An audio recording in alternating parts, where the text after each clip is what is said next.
Blood, रक्ताचं सामर्थ्य. आज सायन्सचा क्लास लागणार आहे. किती लोक सायन्स स्टुडंट आहेत आपल्याकडे? सगळ्यांना आपापलं ब्लड ग्रुप माहिती आहे ना. आपण असं एक रक्त बघणार आहोत ज्या रक्ताबद्दल आपण भरपूरदा आपण ख्रिस्तीच आहोत ना जन्मताच, तर आपण येशूच्या रक्ताबद्दल भरपूर काही ऐकलं असेल. तर आज बघू की पवित्र आत्म्याच्या द्वारे आपल्याला काही नवीन शिकायला मिळतं का त्याच्यामधून ना. येशू ख्रिस्ताचं रक्त हे क्वचित आहे, सामर्थ्यशाली आहे, पण त्यांनी ते खूप सहजरित्या आपल्यासाठी अवेलेबल करून दिलं. ते सामर्थ्यशाली आहे, पण आपण काय करतो त्याला ग्रांटेड घेतो. देवाने मानवाला बनवलं सहभागितेसाठी. मानवाने पाप केलं, देवाच्या सहभागितेपासून ते दूर गेले. देवाने पापक्षमेची देखील योजना केली. पापक्षमेसाठी त्यांनी पापक्षमेचा अर्पणाचा सिन ऑफरिंग्स बद्दल त्यांनी आपल्याला आज्ञा दिली जुन्या करारामध्ये. पण त्याच्याद्वारे पापांची क्षमा होत होती. पापक्षमेचं जे अर्पण होतं त्याच्याने पापाची क्षमा होती, परंतु देवाचं जे मेन पर्पज होतं मानवाला घडवण्याचं ते काय होतं? सहभागीचा. पापांची क्षमा होती त्या कोकराच्या अर्पणाच्या द्वारे, पण जे ते व्हॅक्यूम, जे डिस्टन्स, जे गॅप मानवामध्ये आणि देवामध्ये जे झालं होतं, जे डिस्टन्स क्रिएट झालं होतं ते त्या पाप अर्पणाच्या द्वारे भरून निघत होतं का? फक्त पापांची क्षमा त्या ठिकाणी होत होती. आणि काय होत होतं? पापाची क्षमा होत होती, कोकरा अर्पण होते, याजक ते घेऊन जायचा, रक्त फराळाच्या कोशावर लावत होता, पण माणूस पाप करणं थांबवत होता का? नोहाच्या वेळेस सृष्टीचा पूर्ण नाश केला ना देवाने, तरी पुढच्या पिढीने पाप करणं थांबवलं का? ना. मनुष्य पापाने जन्मला आहे आणि तो पाप करतच राहिला. आणि जुन्या कराराप्रमाणे जर तोच नियम आज लागू असता तर पृथ्वीवरचे सर्व प्राणी संपले असते. पण त्याच्यासाठी म्हणून देवाने योजना केली की जसं आपण म्हटलं की रक्त शिंपडल्याशिवाय क्षमा मिळत नाही, त्यामुळे फायनली देवाने योजना केली आणि त्याचा एकुलता एक पुत्र ultimate sin offering once and for all आपल्याला दिलेला आहे. इब्री लोकांस पत्र 7:27 मध्ये लोकांच्या पापासाठी. कोण लोक? फक्त आपण का ज्याच्यावर ते विश्वास ठेवतात? सर्व मानव जातीसाठी देवाने अशी योजना केली की संपूर्ण मानव जातीसाठी once and for all he gave a sin offering. काय शब्द आहे तो शेवटचा? एकदाच करून ठेवले आहे, परत आपल्याला कोकरा कापायची गरज नाहीये. देवाला माहितीये मानवाची संख्या वाढणार, पाप लोक करत जाणार, पण प्रत्येक वेळेस he cannot offer a lamb or an animal. त्यामुळे देवाने काय केलं? त्याचा एकुलता एक पुत्र जो निर्दोष असा कोकरा होता त्याचं पवित्र रक्त त्यांनी सांडण्यासाठी त्याचं अर्पण या ठिकाणी केलेलं आहे. आणि एकदाच त्यांनी ते करून टाकलेलं आहे. It is done once and for all and for the entire mankind. परत आपण थोडं सायन्स मध्ये जाऊ. तुम्हाला लोकांना माहिती आहे का ऍव्हरेज आपल्या शरीरामध्ये किती रक्त असतं एका नॉर्मल व्यक्तीमध्ये? अप्रॉक्सिमेटली. ओके. सो एका ऍव्हरेज स्त्रीमध्ये, जी हेल्दी स्त्री असते, 4.5 लिटर, आणि एका ऍव्हरेज पुरुषामध्ये, हेल्दी पुरुषामध्ये 5.5 लिटर रक्त असतं. ब्लड डोनेट केलंय का? कोणी करतं का? रक्तदान हे जीवनदान केलंय. किती करू शकतो एका वेळेस किती रक्त? 4.5 ते 5.5 लिटर आपल्या शरीरामध्ये रक्त असतं. त्यातलं फक्त आपण अर्धा लिटर रक्तदान करू शकतो. देवाच्या पुत्राने येशू ख्रिस्ताने किती रक्तदान केलं एका वेळेस? त्याच्या शरीरातला शेवटचा रक्ताचा थेंब देखील त्यांनी आपल्यासाठी वाहिला. आपल्या भूतकाळातले, वर्तमान काळातल्या आणि भविष्य काळातल्या पापांची देखील त्यांनी आपल्याला क्षमा केलेली आहे. आणि इतकं असताना देखील आपल्याला या सगळ्या गोष्टी माहिती आहेत, पण आज असेही लोक आहेत ज्यांना येशू ख्रिस्ताच्या रक्ताचं सामर्थ्य नाही माहिती. आणि कुठल्याही प्रकारचे अशुद्ध पाण्याने आपले पाप धुतले जात नाही, परंतु येशू ख्रिस्ताच्या पवित्र रक्ताने आपले पाप धुतले गेलेले आहे. येशूच्या रक्तामध्ये एवढं सामर्थ्य आहे की ते आपलं सत्संग विवेक बुद्धी शुद्ध करते, सर्व पापापासून आपल्याला शुद्ध करतं, आपल्या पापांची क्षमा मिळते, आपल्याला तो स्वतंत्र करतो. येशूच्या रक्ताच्या द्वारे आपण काय करू शकतो? बिनधास्तपणे अतिपवित्र स्थानामध्ये प्रवेश करू शकतो. त्याच्या रक्ताने तो आपल्याला शुद्ध करतो आणि त्याच्या रक्ताने आपल्याला मुक्त केलेला आहे आणि नीतिमान ठरविलेला आहे. पण ह्या सर्व पापांची क्षमा मिळते, शुद्ध होतो, मुक्त होतो, हे आपण सर्व लहानपणापासून ऐकत आहोत. पण जे सर्वात पहिलं वचन आपण वाचलं इफिसकरास पत्र 2:13, देवाची योजना काय होती? मानवाला घडवण्यामागे ती सहभागिता होती. पण पापाच्या द्वारे काय झालं?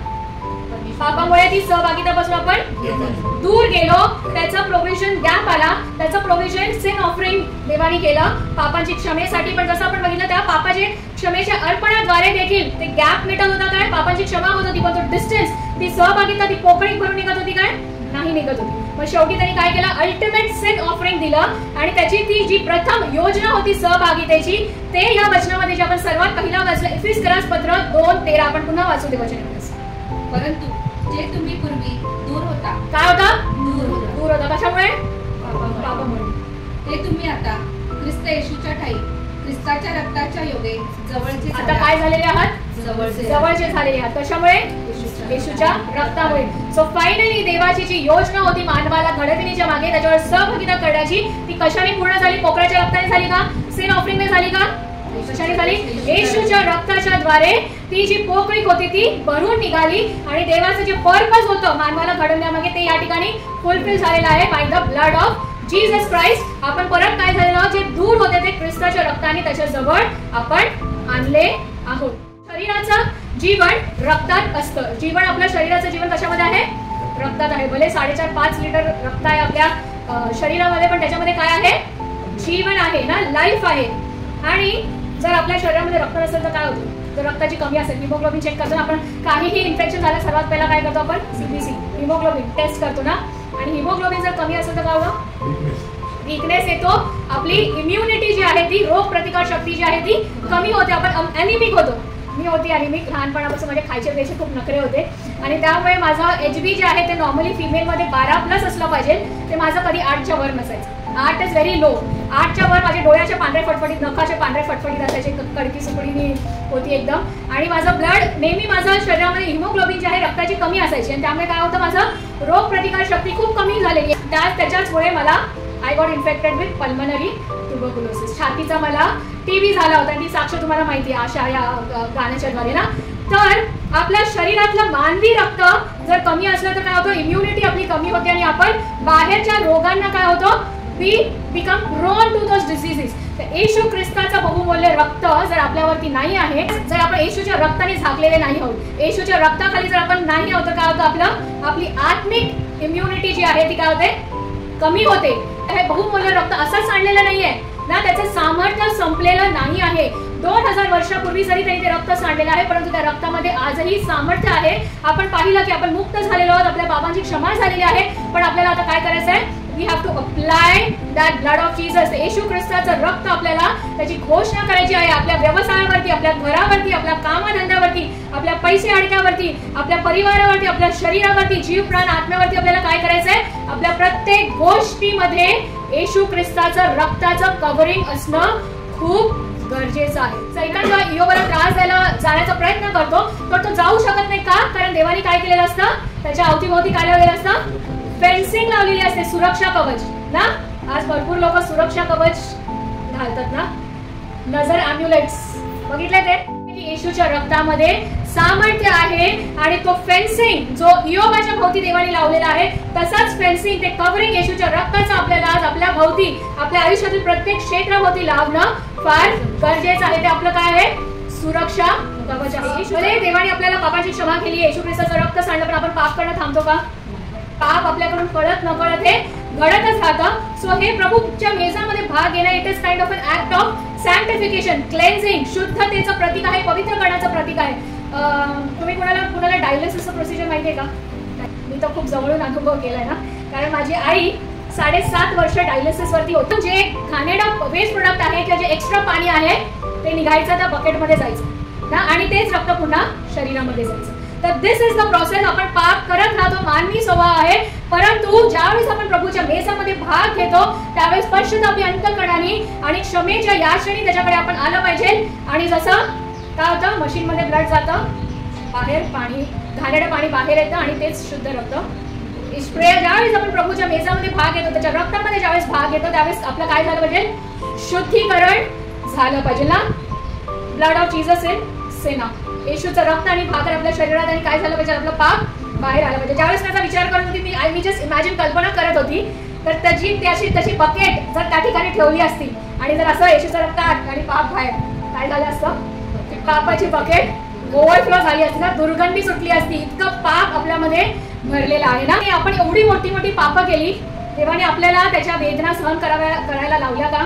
जर आपल्याला आपल्या पापाची शिक्षा जर भोगायची असती आज, तर आपण ते सहन करू शकलो असतो का? पण देवाने आपल्यासाठी किती सोपं केलं ना.